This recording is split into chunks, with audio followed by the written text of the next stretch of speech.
सुप्रभात बच्चों। कक्षा चौथी, विषय हिंदी, उप विषय पाठ 1, भाषा, लिपि तथा व्याकरण। पुस्तक का नाम गुलमोहर हिंदी व्याकरण। व्याख्यान 1। बच्चों, आज हम व्याख्यान 1 में भाषा, उसके रूप, लिपि और व्याकरण के बारे में जानेंगे। तो चलिए अब हम जानते हैं। देखिए, पढ़िए और समझिए। पिकनिक पर जाने के लिए माता पिता की लिखित अनुमति जरूरी है। बच्चों, यह वाक्य किसने कहा है? अध्यापिका ने। तो बच्चों, अध्यापिका ने पिकनिक का कार्यक्रम बताया। कैसे बताया? बोलकर। छात्रों ने कार्यक्रम समझा। कैसे? सुनकर। माँ, इस अनुमति पत्र पर हस्ताक्षर कर दीजिए। बच्चों, माता पिता अनुमति देंगे। कैसे? लिखकर। अध्यापिका पिकनिक पर जाने की अनुमति देंगी। कैसे? पढ़कर।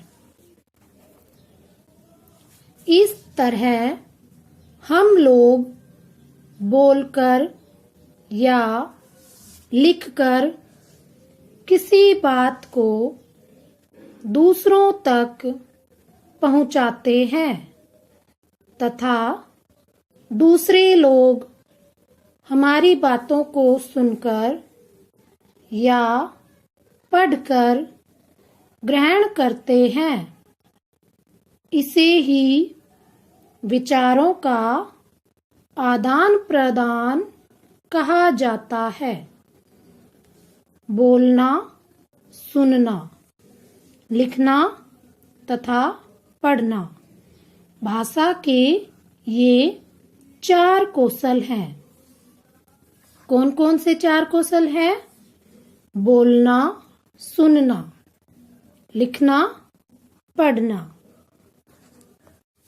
बच्चों, ध्यान रखिए, यद्यपि संकेत भी अपनी बातें दूसरों तक पहुंचाने का साधन है, लेकिन संकेतों को भाषा नहीं कहा जा सकता। भाषा वह है जो मनुष्य के मुख से उच्चारित होती है। अतः हम कह सकते हैं, भाषा वह साधन है जिसके द्वारा व्यक्ति अपने मन के भावों और विचारों को दूसरों तक पहुंचाता है और दूसरों के भावों और विचारों को ग्रहण करता है। एक बार भाषा की परिभाषा को पुनः दोहराते हैं। भाषा वह साधन है जिसके द्वारा व्यक्ति अपने मन के भावों और विचारों को दूसरों तक पहुंचाता है और दूसरों के भावों और विचारों को ग्रहण करता है। भाषा के रूप।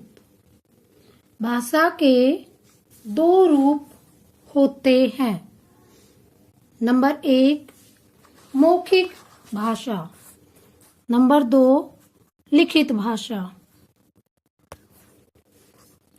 बच्चों, अब हम जानेंगे मौखिक भाषा किसे कहते हैं।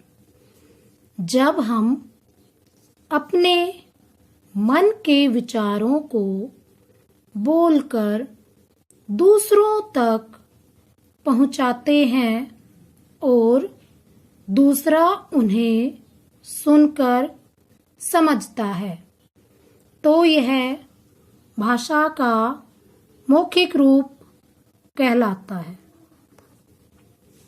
जैसे नंबर 1, समाचार वाचिका बोलकर समाचार सुना रही है। नंबर 2, लोग नेताजी का भाषण सुन रहे हैं। देखिए मौखिक भाषा के अन्य उदाहरण: बातचीत करना, वाद विवाद, कविता पाठ, गाने सुनना सुनाना आदि।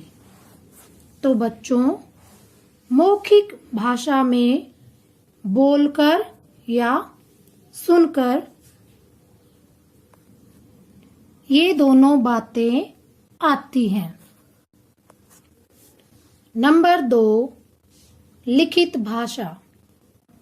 जब हम लिखकर अपनी बातें दूसरों तक पहुंचाते हैं और दूसरा उन्हें पढ़कर समझता है, तो यह भाषा का लिखित रूप कहलाता है। जैसे पिताजी पुस्तक पढ़ रहे हैं। नंबर 2, छात्र उत्तर पुस्तिकाओं में लिख रहे हैं। देखिए लिखित भाषा के अन्य उदाहरण: समाचार पत्र पढ़ना, ईमेल भेजना, व्हाट्सएप करना और पढ़ना, एसएमएस भेजना और पढ़ना आदि। बच्चों, पढ़ना और लिखना लिखित भाषा में आते हैं। हिंदी तथा अन्य भाषाएं। बच्चों, संसार में बहुत सी भाषाएं बोली जाती हैं। हर देश की अपनी अपनी भाषा होती है। जैसे जर्मनी की जर्मन, चीन की चीनी, जापान की जापानी, फ्रांस की फ्रेंच आदि। बच्चों, 14 सितंबर 1949 को हिंदी को भारत की राजभाषा घोषित किया गया था। हम इस दिन को प्रतिवर्ष हिंदी दिवस के रूप में मनाते हैं। भारत के अधिकांश लोग हिंदी भाषा का प्रयोग करते हैं। इसके अलावा विभिन्न राज्यों में अलग अलग भाषाएं बोली जाती हैं। इनमें से कुछ इस प्रकार हैं: राज्य भाषा। बच्चों, किस राज्य में कौन सी भाषा बोली जाती है यह हम जानते हैं। बंगाल में बंगला, पंजाब में पंजाबी, ओडिशा में ओडिया, कश्मीर में कश्मीरी, कर्नाटक में कन्नड़, महाराष्ट्र में मराठी, तेलंगाना में तेलुगु, केरल में मलयालम। अब हम लिपि के बारे में जानते हैं। प्रत्येक भाषा की अपनी एक लिपि होती है जिसमें उस भाषा को लिखा जाता है। बच्चों, प्रत्येक भाषा की अपनी एक लिपि होती है जिसमें उस भाषा को लिखा जाता है। अब हम लिपि की परिभाषा जानते हैं। भाषा के लिखने के ढंग को लिपि कहा जाता है। भाषा के लिखने के ढंग को लिपि कहा जाता है। हिंदी, संस्कृत, मराठी आदि भाषाएं देवनागरी लिपि में, अंग्रेजी, जर्मन, स्पेनिश आदि भाषाएं रोमन लिपि में, उर्दू भाषा फारसी लिपि में, पंजाबी भाषा गुरुमुखी लिपि में लिखी जाती है। बच्चों, हिंदी, संस्कृत, मराठी किस लिपि में? देवनागरी लिपि में लिखी जाती है। अंग्रेजी, जर्मन, स्पेनिश ये भाषाएं रोमन लिपि में लिखी जाती हैं। उर्दू भाषा फारसी लिपि में लिखी जाती है। पंजाबी भाषा गुरुमुखी लिपि में लिखी जाती है। नेत्रहीन व्यक्तियों के लिए बनाई गई लिपि को ब्रेल लिपि कहते हैं।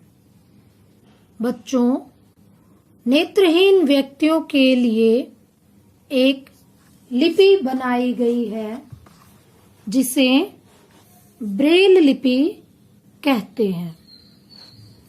व्याकरण। व्याकरण वह शास्त्र है जो भाषा के शुद्ध अशुद्ध रूप का ज्ञान कराता है।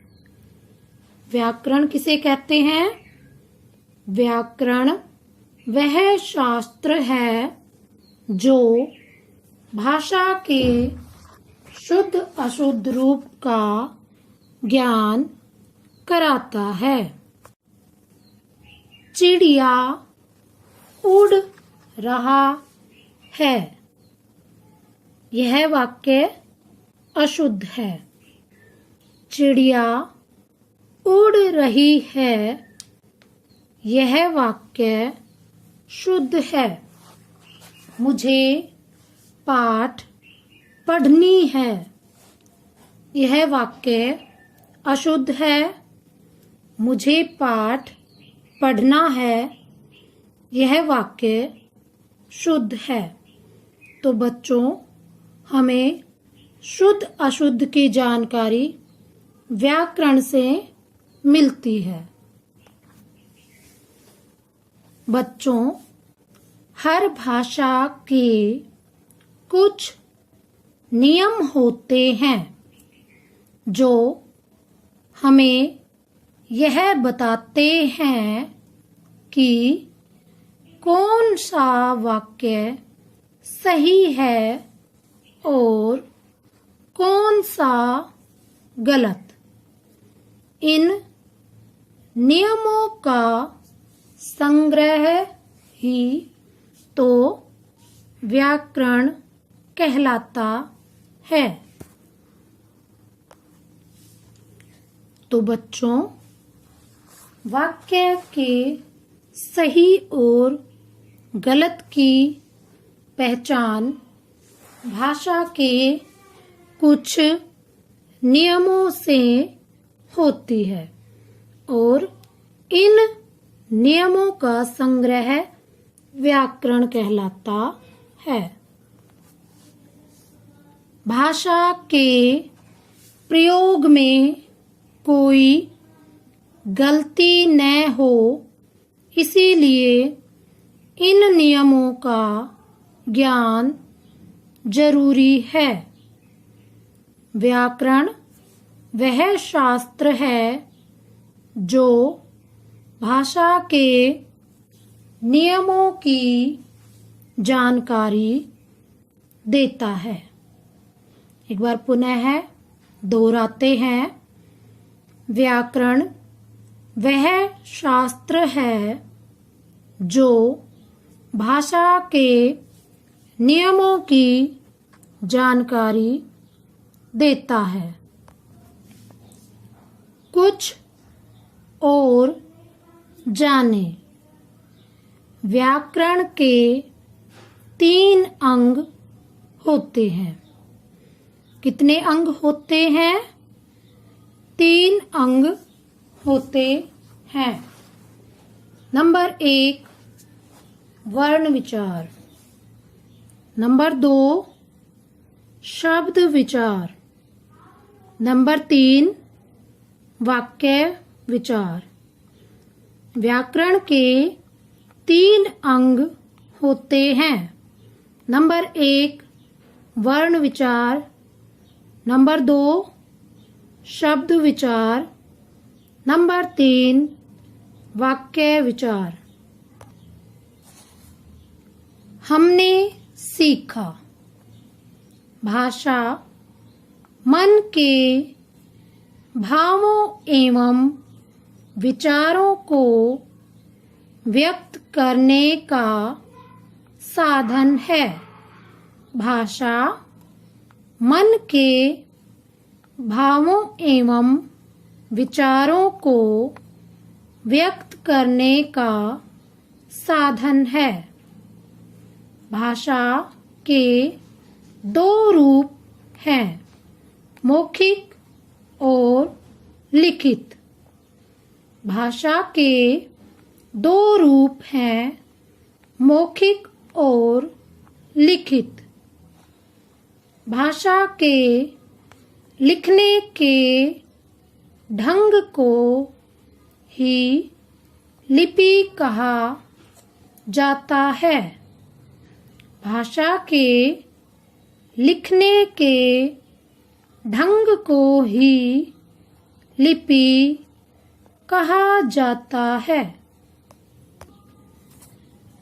भाषा के शुद्ध रूप का ज्ञान कराने वाला शास्त्र व्याकरण कहलाता है।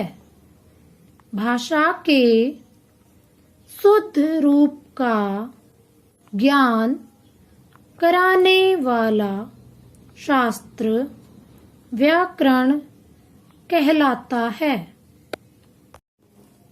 बच्चों, आज आपका पाठ 1 भाषा लिपि तथा व्याकरण का गृह कार्य है। निम्नलिखित प्रश्नों के उत्तर दीजिए। प्रश्न 1 भाषा किसे कहते हैं? प्रश्न 2 भाषा के कितने रूप होते हैं? नाम लिखो। प्रश्न 3 लिपि किसे कहते हैं? प्रश्न 4 व्याकरण किसे कहते हैं? बच्चों, इस गृह कार्य को आप सुंदर लेख में लिखेंगे। एक बार पुनः गृह कार्य में दिए गए प्रश्नों को दोहराते हैं। प्रश्न 1, भाषा किसे कहते हैं? प्रश्न 2, भाषा के कितने रूप होते हैं? नाम लिखो। प्रश्न 3, लिपि किसे कहते हैं? प्रश्न 4, व्याकरण किसे कहते हैं? अनुच्छेद पर्यावरण और हम। नंबर 1, जो प्राकृतिक रूप से हमारे चारों तरफ है और पृथ्वी पर हमारे दैनिक जीवन को प्रभावित करता है, वह पर्यावरण है। नंबर 2, शांतिपूर्ण और स्वस्थ जीवन जीने के लिए स्वच्छ वातावरण बहुत आवश्यक है। नंबर 3, पर्यावरण में होने वाली विभिन्न प्रकार की गतिविधियों से सभी जीव बहुत प्रभावित होते हैं। नंबर 4, इसलिए जरूरी है कि हमारा पर्यावरण साफ सुथरा रहे और इसमें किसी प्रकार का असंतुलन उत्पन्न न हो जाए। नंबर 5, दुर्भाग्यवश प्रकृति से छेड़छाड़ करने से वर्तमान समय में हमारे पर्यावरण में असंतुलन पैदा हो गया है। नंबर 6, जल, विद्युत, मिट्टी, वन जैसे प्राकृतिक तत्व प्रदूषित हो रहे हैं। नंबर 7, इसका परिणाम है जलवायु में परिवर्तन, जैव विविधता के लिए संकट, बाढ़, सूखा और स्वास्थ्य संबंधी अनेक समस्याएं। नंबर 8, अतः हमें अपनी गतिविधियों को नियंत्रित करना होगा जो पर्यावरण की तरह तरह से प्रदूषित कर रही है। नंबर 8, अतः हमें अपनी गतिविधियों को नियंत्रित करना होगा जो पर्यावरण को तरह तरह से दूषित कर रही हैं। नंबर 9, हमें जल और वायु की शुद्धता बनाए रखने के प्रयास करने होंगे। नंबर 10, वनों को नष्ट होने से रोकना होगा तथा वन्य जीवों के संरक्षण के प्रयास करने होंगे। धन्यवाद।